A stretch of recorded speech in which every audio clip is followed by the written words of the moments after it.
Once, when I was 6 years old, I saw a magnificent picture in a book called True Stories from Nature about the primeval forest.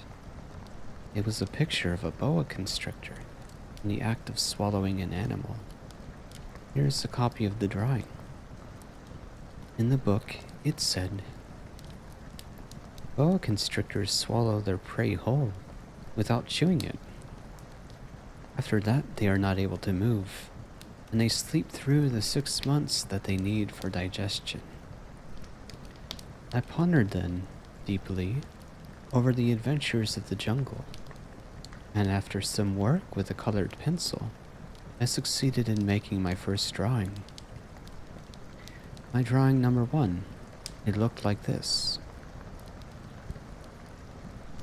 I showed my masterpiece to the grown-ups and asked them whether the drawing frightened them. But they answered, frightened?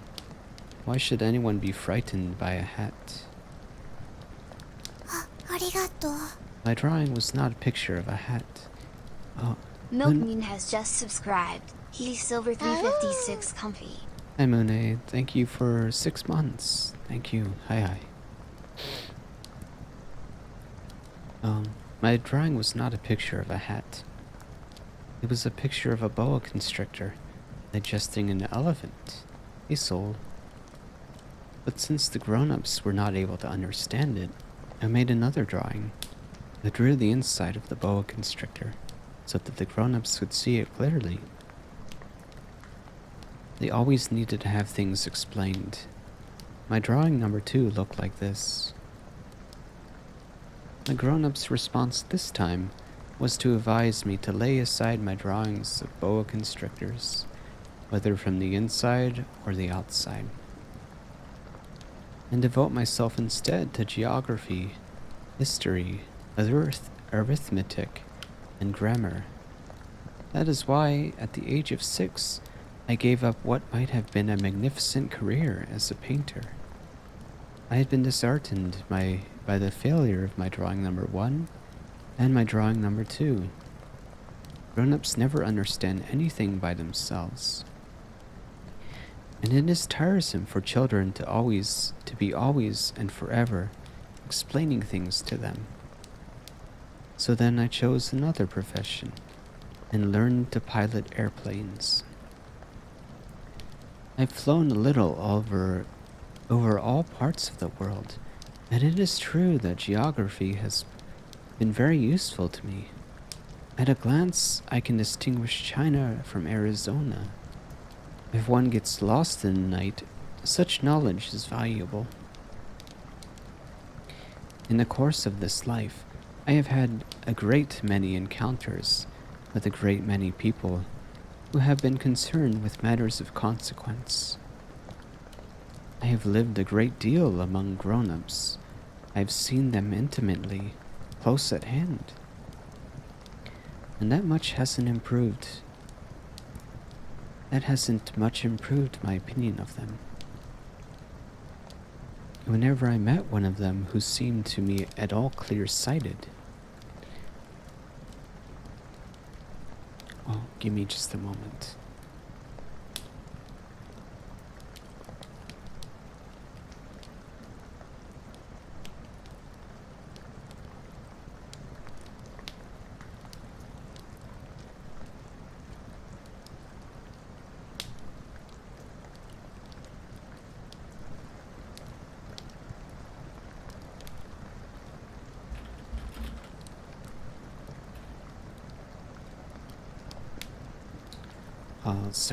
Sorry about that.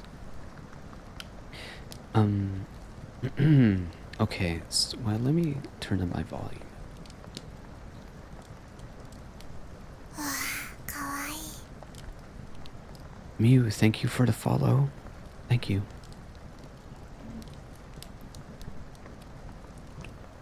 Hi, honey. Yes, I just started.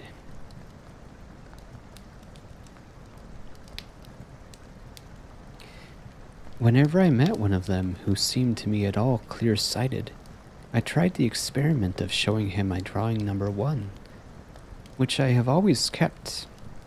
I would try to figure out, so, if this was a person of true understanding. But whoever it was, he or she would always say, "That is a hat."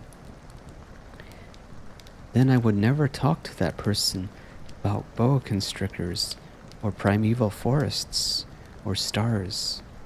I would bring myself down to his level. I would talk to him about bridge and golf and politics and neckties. And the grown-up world would be greatly pleased to have met such a sensible man. Oh, hey, Fate. Thank you for the raid. Welcome, everyone. Welcome. Hope you had a good stream. Chapter 2. So I lived my life alone, without anyone that I could really talk to, until I had an accident with my plane in the desert of the Sahara. 6 years ago. Something was broken in my engine, and as I had with me neither a mechanic nor any passengers, I set myself to attempt the difficult repairs all alone. It was a question of life or death for me. I had scarcely enough drinking water to last a week.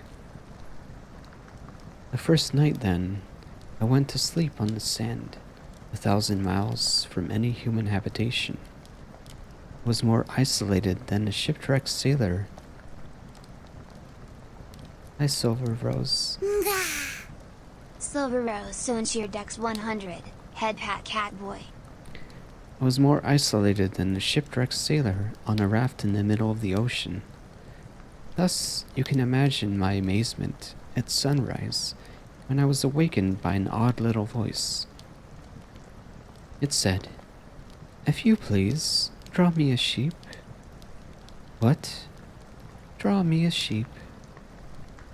I jumped to my feet, completely thunderstruck. I blinked my eyes hard, looked carefully all around me, and I saw a most extraordinary small person who stood there examining me with great seriousness.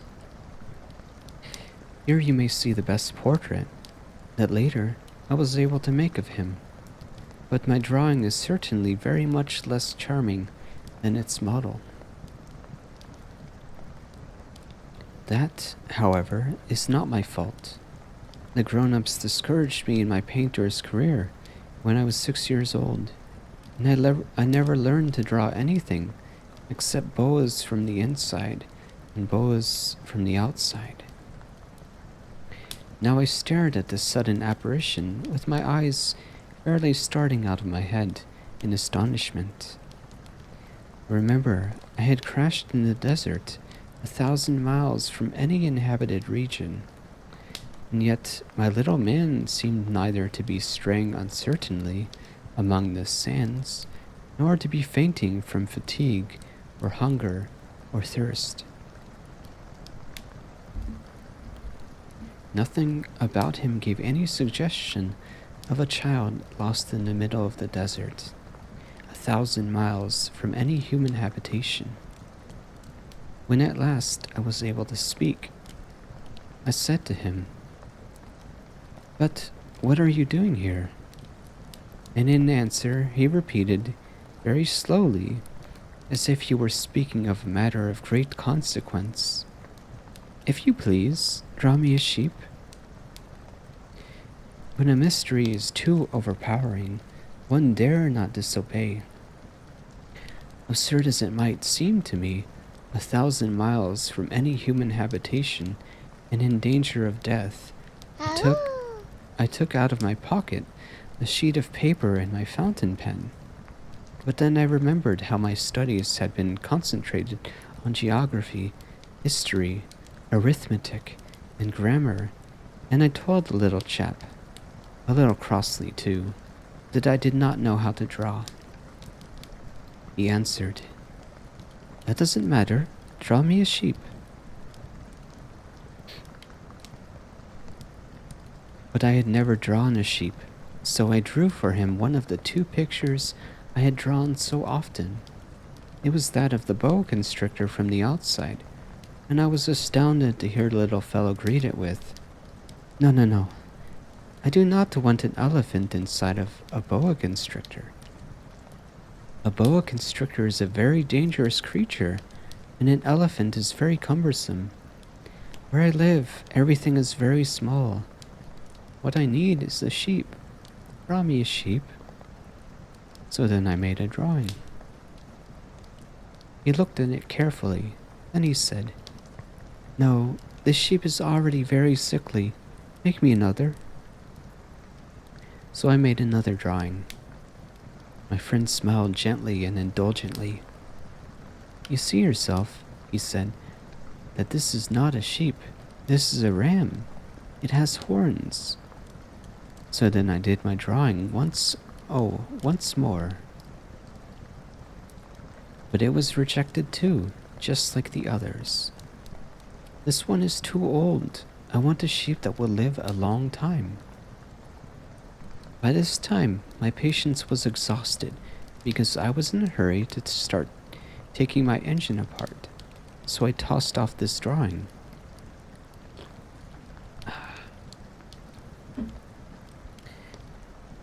And I threw out an explanation with it. "This is his only box. The sheep you asked for is inside." Oh, hello everyone.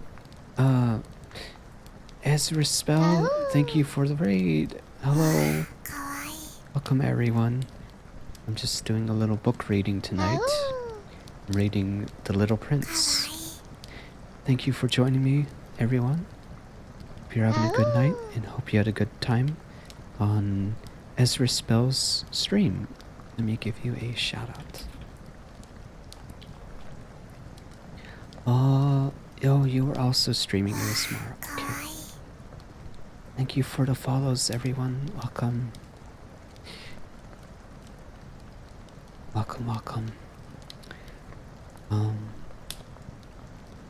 That is exactly the way I wanted it. Do you think that this sheep will have to have a great deal of grass? Why? Because where I live, everything is very small. There will surely be enough grass for him. I said, "It is a very small sheep that I have given you." He bent his head over the drawing. Not so small that... Look, he has gone to sleep. And that is how I made the acquaintance of the little prince. Chapter 3. Yes, the little prince. Thank you very, very much again, Ezra. If you need to take a break, since you just ended your stream, feel free to lurk as much as you'd like. I very much appreciate it. Thank you. It took me... have a sheep. It took me a long time to learn where he came from. The little prince, who asked me so many questions, never seemed to hear the ones I asked him. It was from words dropped by chance that, little by little, everything was revealed to me. Thank you for the follow, Sparky. The first time he saw my airplane, for instance, I shall not draw my airplane. That would be much too complicated for me. He asked me, "What is that object?" Reloading. Thank you for the follow. That is not an object. It flies. It is an airplane. It is my airplane. And I was proud to have him learn that I could fly. He cried out, and, "What? You dropped down from the sky?" "Yes," I answered modestly. "Oh, that is funny." And the little prince broke into a lovely peal of laughter, which irritated me very much. I like my misfortunes to be taken seriously. Then he added, "So you, too, come from the sky. Which is your planet?" At that moment, I caught a gleam of light in the impenetrable mystery of his presence, and I demanded, abruptly, "Do you come from another planet?" But he did not reply. He tossed his head gently, without taking his eyes from my plane. It is true that on that you can't have come from very far away. Oh, on that. And he sank into a reverie, which lasted a long time. Then, taking my sheep out of his pocket, he buried himself in a contemplation of his treasure. You can imagine how my curiosity was aroused by this half-confidence about the other planets.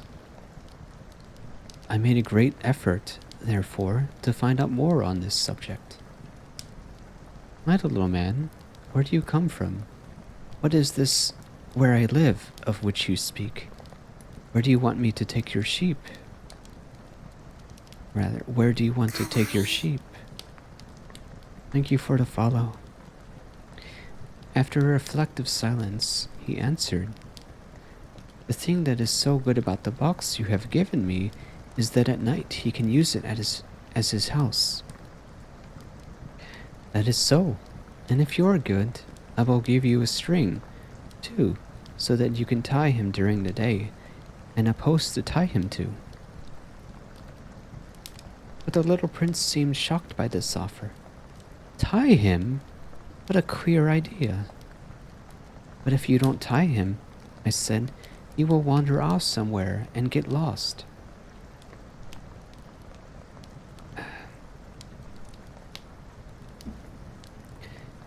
My friend broke into another peal of laughter. But where do you think he would go? Anywhere, straight ahead of him. Then the little prince said, earnestly, That doesn't matter. Where I live, everything is so small.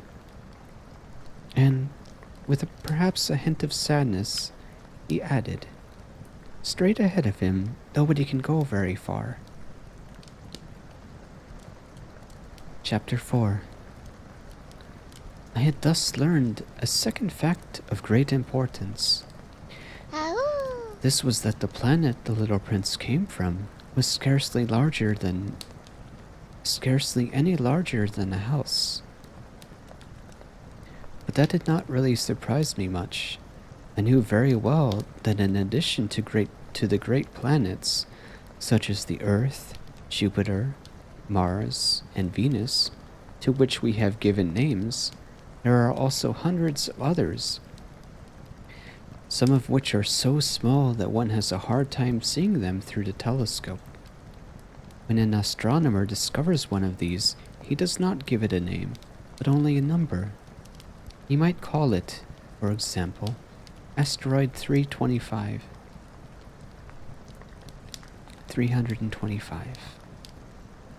I have serious reason to believe that the planet from which the little prince came is the asteroid known as B612.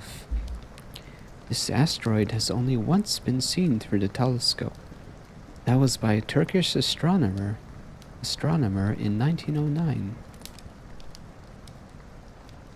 On making his discovery, the astronomer had presented it to the International Astronomical Congress in a great demonstration.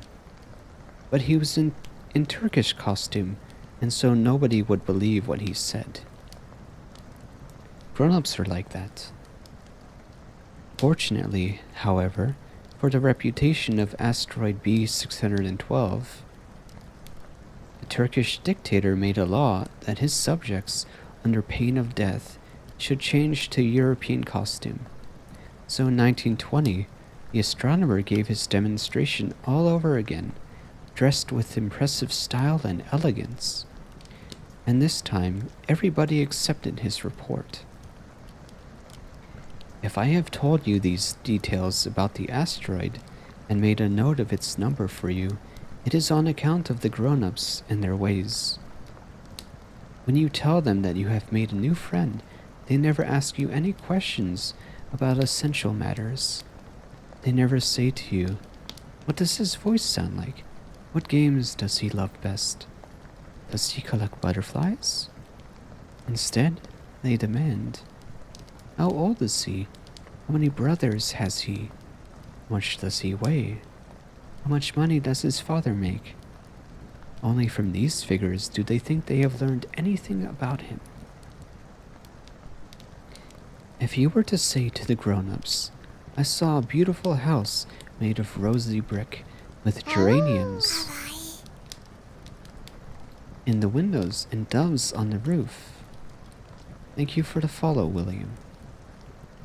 They would not be able to get any idea of that house at all. You would have to say to them, I saw a house that cost $20,000. Then they would exclaim, oh, what a pretty house that is. Hello, Buffa.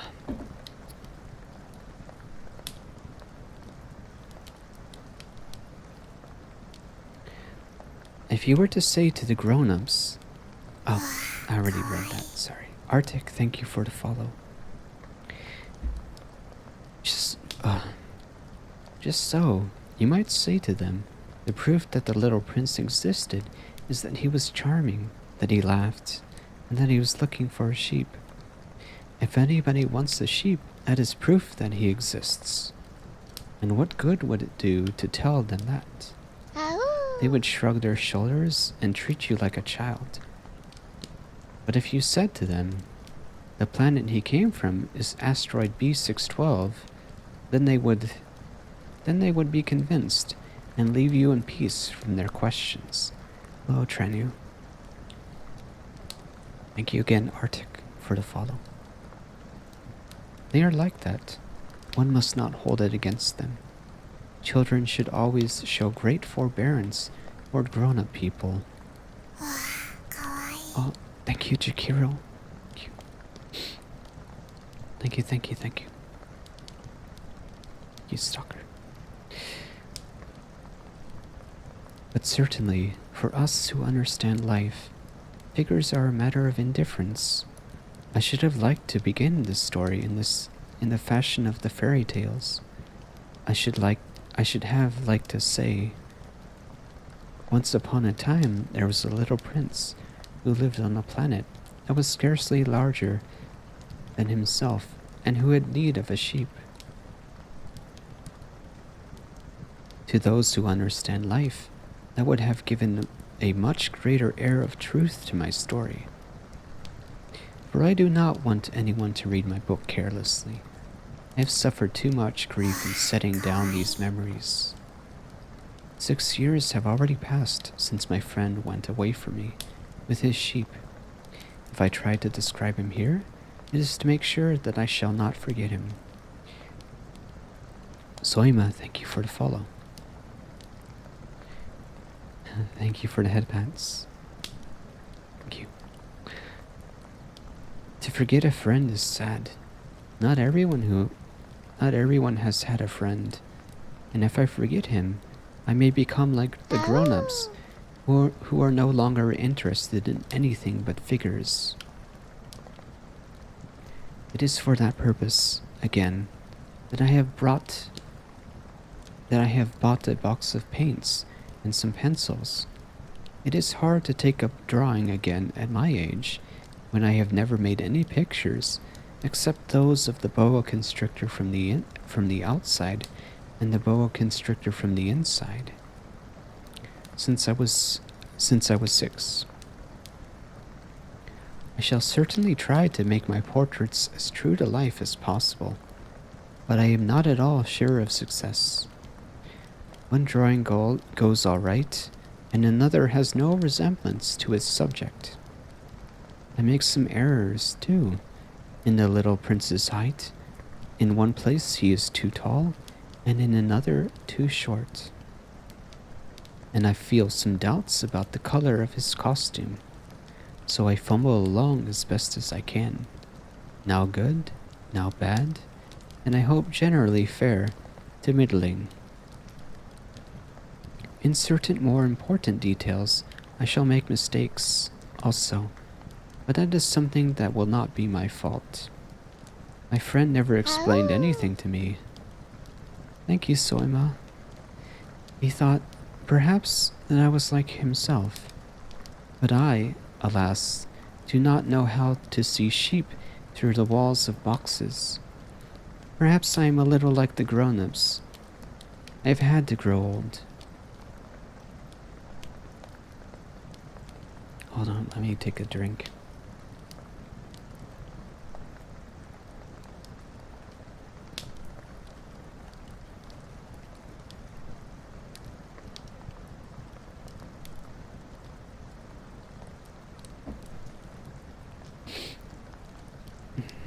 Okay.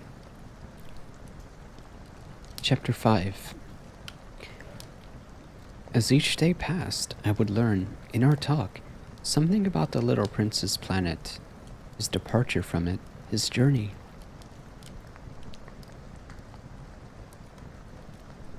The information would come very slowly, as it might chance to fall from his thoughts. It was in this way that I heard on the third day about the catastrophe of the baobabs. Amina. This time, once more, I had the sheep to thank for it. For the little prince asked me abruptly, as if seized by a grave doubt, "It is true, isn't it, that sheep eat little bushes?" Sorry. Hi, Sean. Thank you for the follow. It is true, isn't it, that sheep eat little bushes? Yes, that is true. Ah, I'm glad. I did not understand why it was so important that sheep should eat little bushes. But the little prince added, "Then it follows that they also eat baobabs?" I pointed out to the little prince that baobabs were not little bushes, but on the contrary, trees as big as castles, and that even if he took a whole herd of elephants away with him, the herd would not eat up one single baobab. The idea of the herd of elephants made the little prince laugh. We would have to put them one on top of the other. But he made a wise comment. Before they grow so big, the baobabs start out by being little. That is strictly correct, I said. But why do you want the sheep to eat the little baobabs? He answered me at once. Oh, come, as if he were speaking of something that was self-evident. And I was obliged to make a great mental effort to solve this problem without any assistance. Indeed, as I learned, there were on the planet where the little prince lived, as on all planets, good plants and bad plants. In consequence, there were good seeds from good planets and bad seeds from bad planets. Or plants, sorry. But seeds are invisible. They sleep down deep in the heart of the earth's darkness until someone among them is seized with the desire to awaken. Then this little seed will stretch itself and begin, timidly at first, to push a charming little sprig inoffensively upward toward the sun. If it is only a sprout of radish or the sprig of a rose bush, one would let it grow wherever it might wish. But when it is a bad plant, one must destroy it as soon as possible, the very first instant that one recognizes it. Now, there were some terrible seeds on the planet that was the home of the little prince, and these were the seeds of the baobab. The soil of that planet was infested with them. A baobab is something you will never be able to get rid of if you attend to it too late. It spreads over the entire planet. It bores clear through it with its roots, and if the planet is too small and the baobabs are too many, they split it into pieces. It is a question of discipline, the little prince said to me later on. When you've finished your own toilet in the morning, then it is time to attend to the toilet of your planet. Just so, with the greatest care. You must see to it that you pull up regularly all the baobabs at the very first moment when they can be distinguished from the rose bushes which they resemble so closely in their earliest youth. It is very tedious work, the little prince added, but very easy. And one day he said to me, "You ought to make a beautiful drawing, so that the children where you live can see exactly how all this is. That would be very useful to them if they were to travel some day. Sometimes," he added, "there is no harm in putting off a piece of work until another day. But when it is a matter of baobabs, that always means a catastrophe. I knew a planet that was inhabited by a lazy man. He neglected 3 little bushes."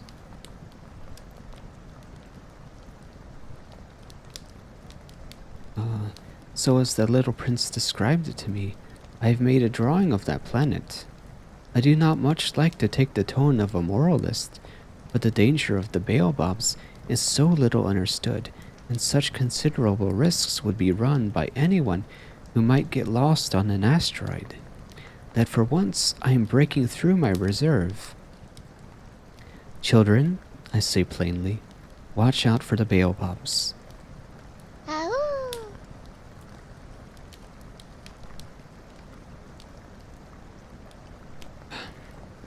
My friends, like myself, have been skirting this danger for a long time, without ever knowing it, and so it is for them that I have worked so hard over this drawing. The lesson which I pass on by this means is worth all the trouble it has cost me.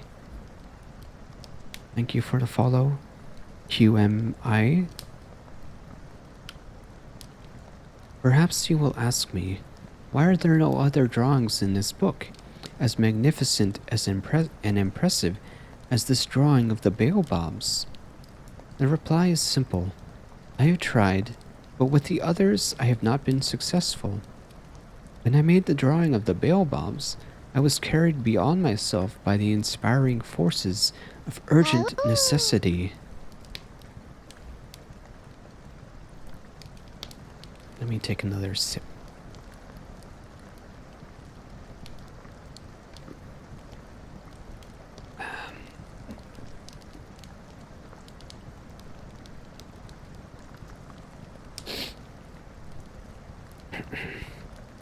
It's okay, I think they're just trying to be ironic.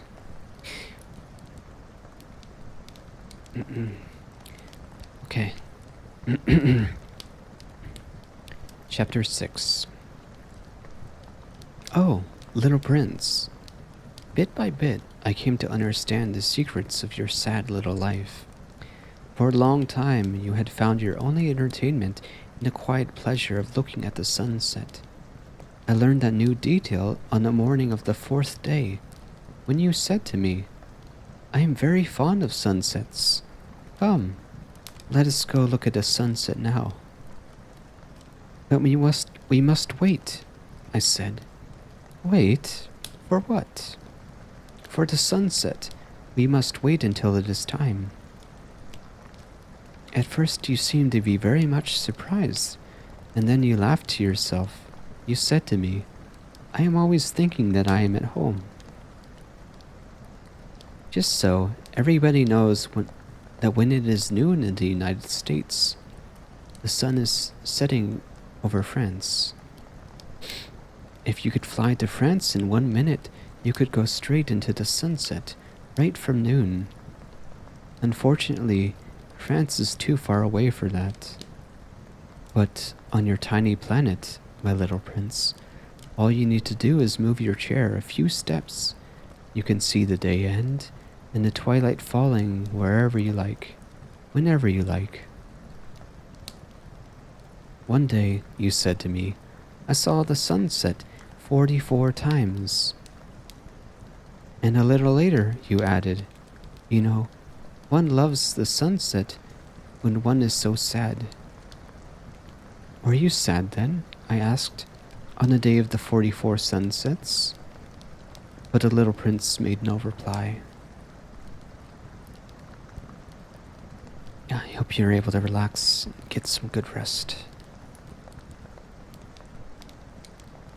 Chapter 7. On the 5th day, again, as always, it was thanks to the sheep, the secret of the little prince's life was revealed to me.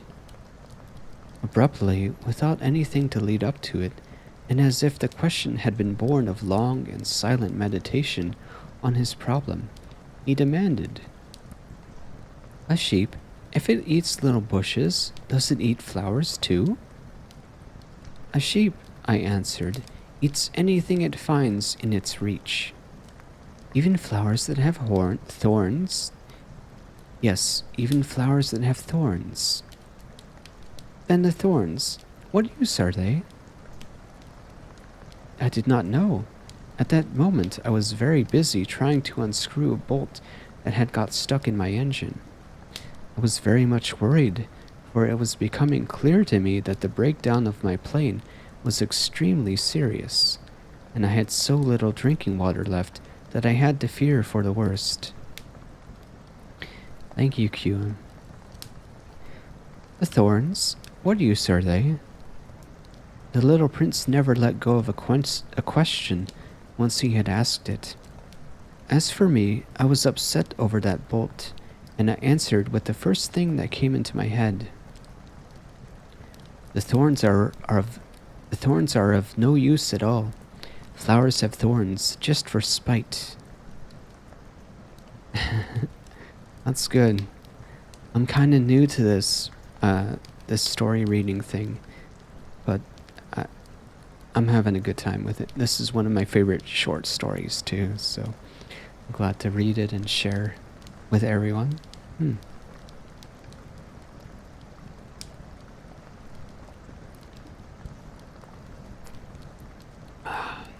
Okay.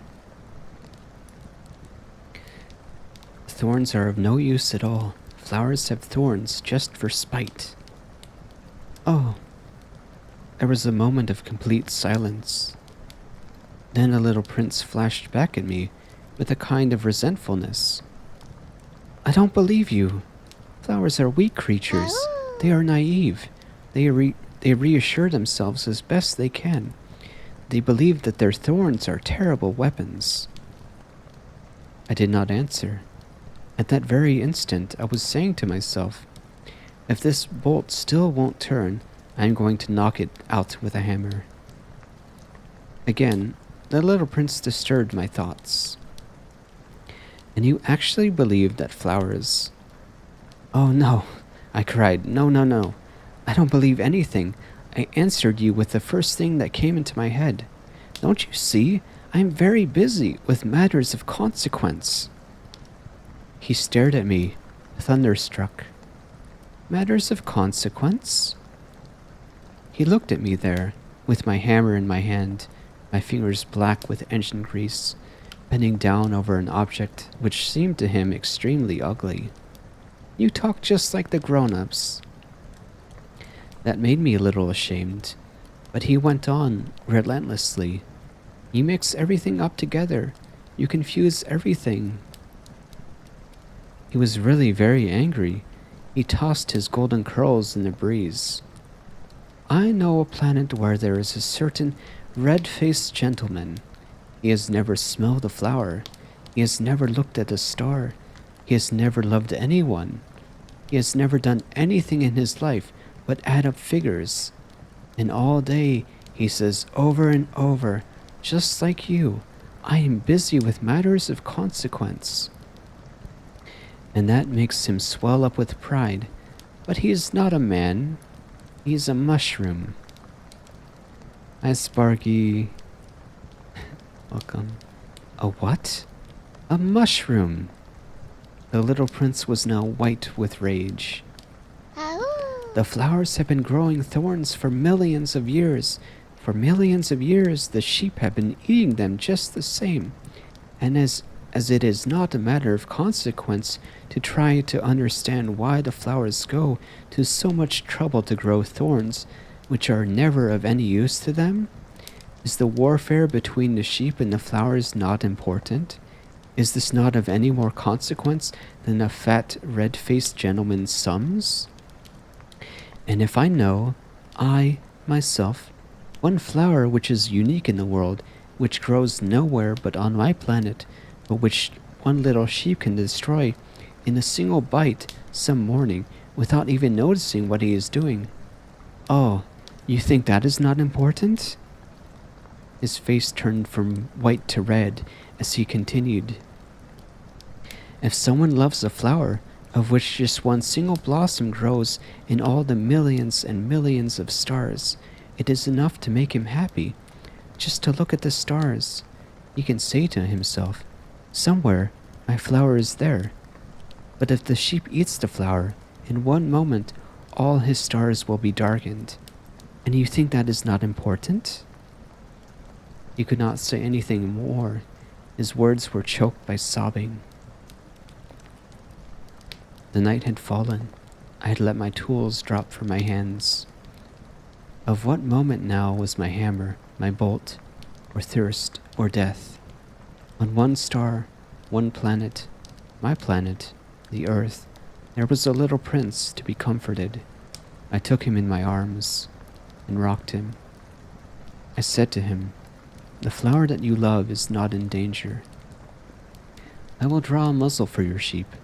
I will draw you a railing to put around your flower. I will—" I did not know what to say to him. I felt awkward and blundering. I did not know how I could reach him, where I could overtake him and go on, hand in hand with him once more. It is such a secret place, the land of tears.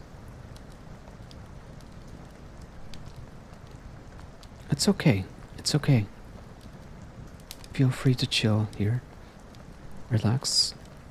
Take it easy and get some rest.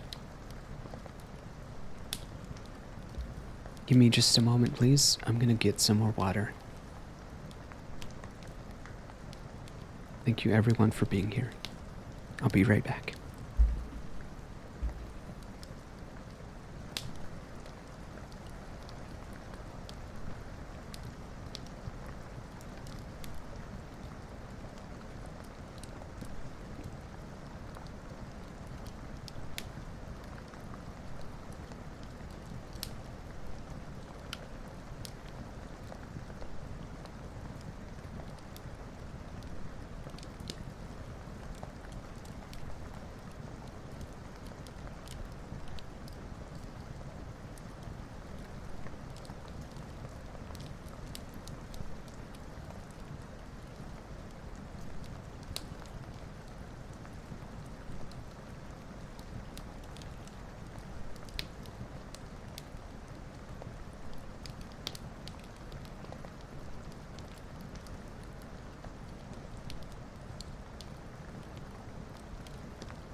Have a good night, Sparky.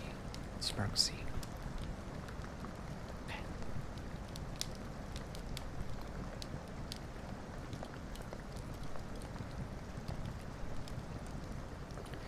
Okay. Chapter 8. I soon learned to know this flower better. On the little prince's planet, the flowers had always been very simple. They had only one ring of petals. They took up no room at all. They were a trouble to nobody.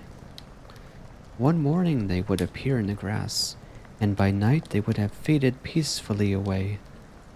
But one day, from a seed blown from no one knew where, a new flower had come up, and the little prince had watched very closely over this small sprout, which was not like any other small sprouts on his planet.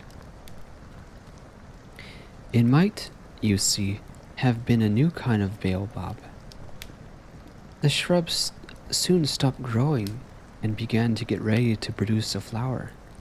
The little prince, who was present at the very first presence of a huge bud, felt at once that some sort of miraculous apparition must emerge from it. But the flower was not satisfied to complete the preparations for her beauty in the shelter of her green chamber. She chose her colors with the greatest care. She adjusted her petals one by one. She did not wish to go out into the world, all rumpled like the field poppies. It was only in the full radiance of her beauty that she wished to appear. Oh, yes, she was a coquettish creature, and her mysterious adornment lasted for days and days. Then one morning, exactly at sunrise, she showed herself, and mm, after working with all this painstaking precision, she yawned and said, "Ah, I am scarcely awake. I beg that you will excuse me. My petals are all still disarranged." Marcine, thank you for the follow. But the little prince could not restrain his admiration. "Oh, how beautiful you are!" "Am I not?" the flower responded sweetly. "And I was born at the same moment as the sun."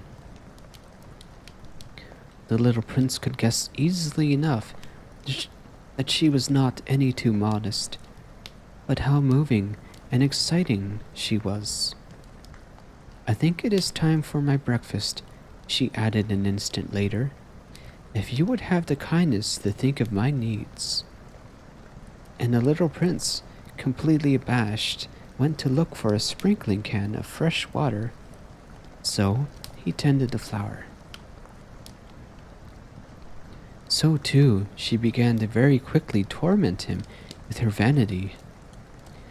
"Ah, tonight I am reading The Little Prince."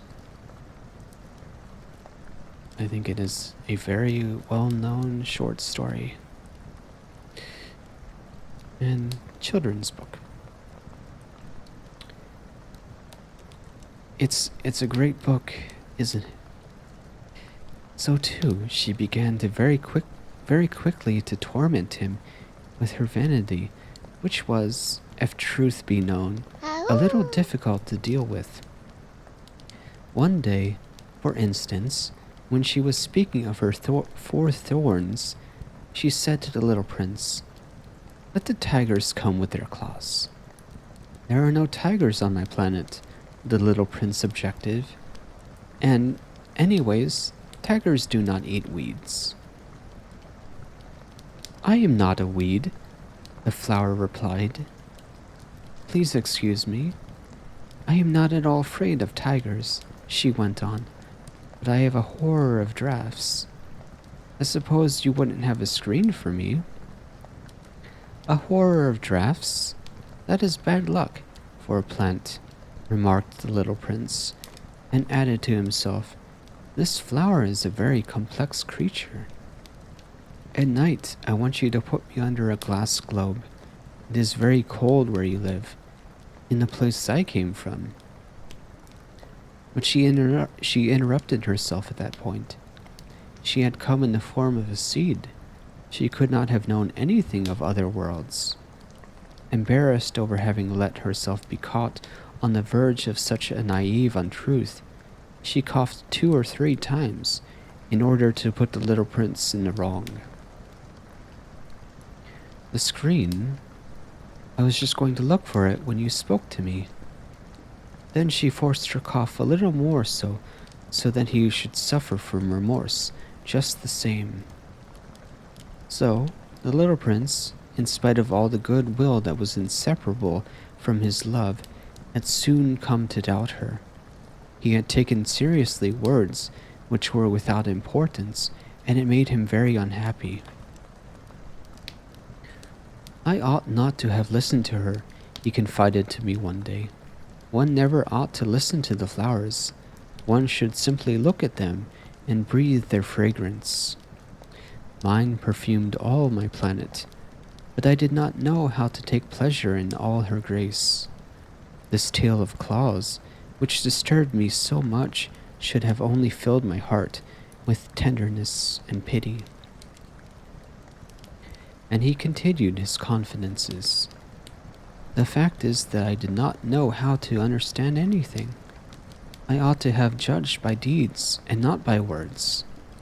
She cast her fragrance and her radiance over me. I ought never to have run away from her. I ought to have guessed all the affection that lay behind her poor little stratagems. Flowers are so inconsistent, but I was too young to know how to love her. Chapter 9. I believe that for his escape, he took advantage of the migration of a flock of wild birds. On the morning of his departure, he put his planet in perfect order. He carefully cleaned out his active volcanoes. He possessed 2 active volcanoes, and they were very convenient for heating his breakfast in the morning. He also had 1 volcano that was extinct, but as he said, one never knows. So he cleaned out the extinct volcano too. If they are well cleaned out, volcanoes burn slowly and steadily without any eruptions. Volcanic eruptions are like fires in a chimney. On our Earth, we are obviously much too small to clean out our volcanoes. That is why they bring no end of trouble upon us. The little prince also pulled up with a certain sense of dejection. The last little shoots of the baobabs. He believed that he would never want to return. But on this morning, all these familiar tasks seemed very precious to him. And when he watered the flower for the last time and prepared to take her under the shelter of her glass globe, he realized that he was very close to tears. "Goodbye," he said to the flower, but she made no answer. "Goodbye," he said again. The flower coughed, but it was not because she had a cold. "I have been silly," she said to him at last. "I ask your forgiveness. Try to be happy." He was surprised by this absence of reproaches. He stood there all bewildered, the glass globe held arrested in mid-air. He did not understand this quiet sweetness. "Of course I love you," the flower said to him. "It is my fault that you have not known it all the while. That is of no importance. But you have been just as foolish as I. Try to be happy. Let the glass globe be. I don't want it anymore." "But the wind. My cold is not so bad as all that. The cool night air will do me good. I am a flower." "But the animals." "Well, I must endure the presence of 2 or 3 caterpillars if I wish to become acquainted with the butterflies. It seems that they are very beautiful, and if not the butterflies and caterpillars, who will call upon me? It will be far away. As for the large animals, I am not at all afraid of any of them. I have my claws." And naively, she showed her 4 thorns. Then she added, "Don't linger like this. You have decided to go away. Now go." For she did not want to see her crying. For she did not want him to see her crying. She was such a proud flower.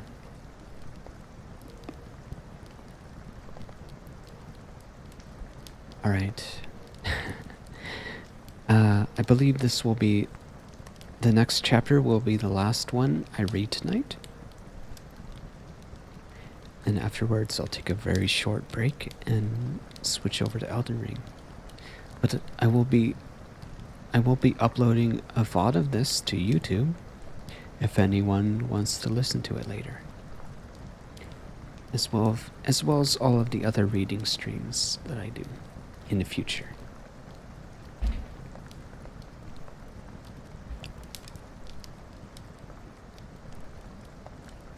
Chapter 10. He found himself in the neighborhood of the asteroids 325, 326, 327, 328, 329, and 330. He began, therefore, by visiting them in order to add to his knowledge. The first of them was inhabited by a king. Clad in royal purple and ermine, he was seated upon a throne, which was at the same time both simple and majestic. "Ah, here is a subject," exclaimed the king when he saw the little prince coming. And the little prince asked himself, how could he recognize me when he had never seen me before? He did not know how the world is simplified for kings. To them, all men are subjects. "Approach, so that I may see you better," said the king, who felt consumingly proud of being at last a king over somebody. The little prince looked everywhere to find a place to sit down, but the entire planet was crammed and obstructed by the king's magnificent ermine robe. So he remained standing upright, and since he was tired, he yawned. It is contrary to etiquette to yawn in the presence of a king," the monarch said to him. "I forbid you to do so." "I can't help it. I can't stop myself," replied the little prince, thoroughly embarrassed. "I have come on such a long journey, and I have had no sleep." "Ah, then, the king said, "I order you to yawn. It is years since I have seen anyone yawning. Yawns, to me, are objects of curiosity. Come, now, yawn again. It is an order." That frightens me. I cannot any more," murmured the little prince, now completely abashed. Hum," replied the king. "Then I order you sometimes to yawn and sometimes to—" He sputtered a little and seemed vexed. For what the king fundamentally insisted upon was that his authority should be respected. He tolerated no disobedience. He was an absolute monarch. But because he was a very good man, he made his orders reasonable. "If I ordered a general," he would say, by way of example, "if I ordered a general to change himself into a seabird, and if the general did not obey me, that would be the fault of the general. That would not be the fault of the general. It would be my fault." "May I sit down?" came now a timid inquiry from the little prince. "I order you to do so," the king answered him, and majestically gathered in a fold of his ermine mantle. But the little prince was wondering. The planet was tiny. Over what could this king really rule? "Sire," I said to him, "I beg that you will excuse—" just subscribed.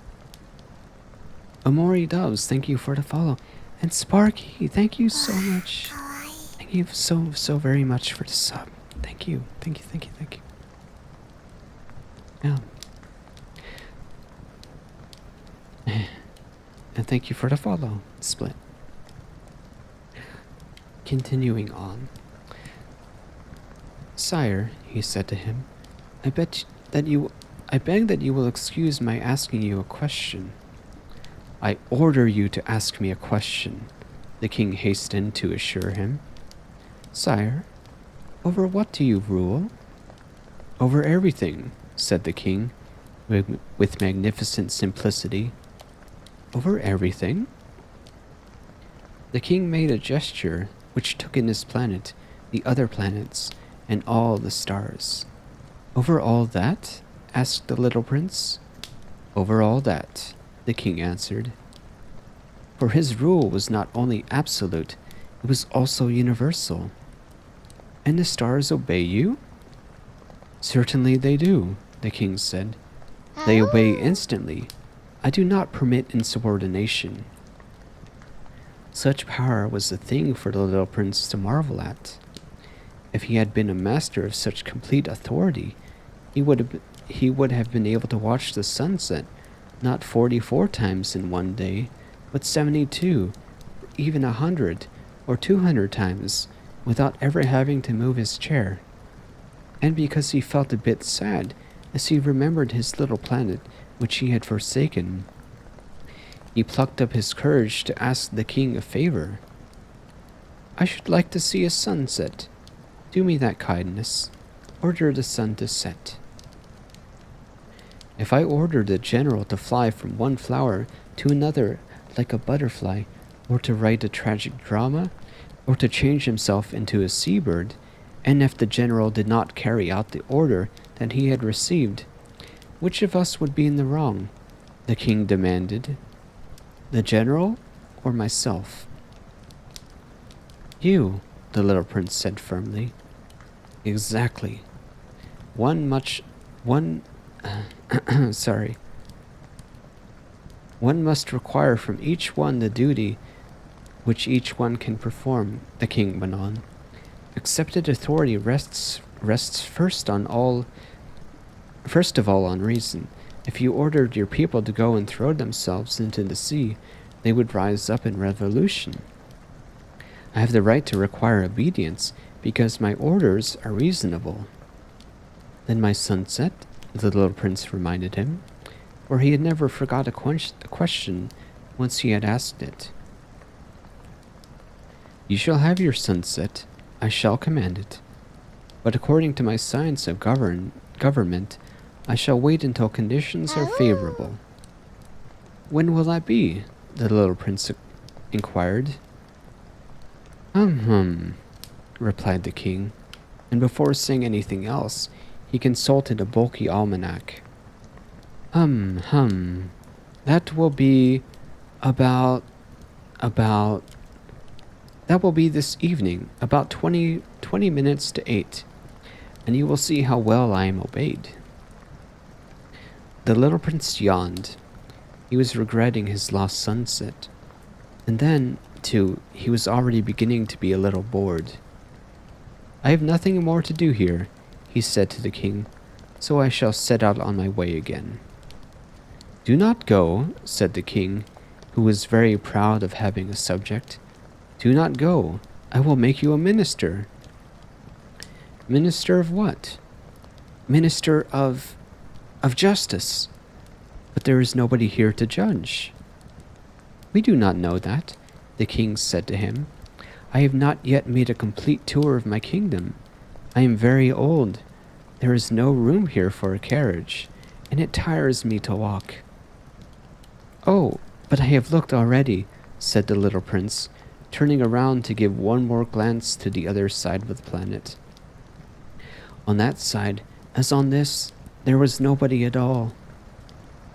Then you shall judge yourself, the king answered. That is the most difficult of all.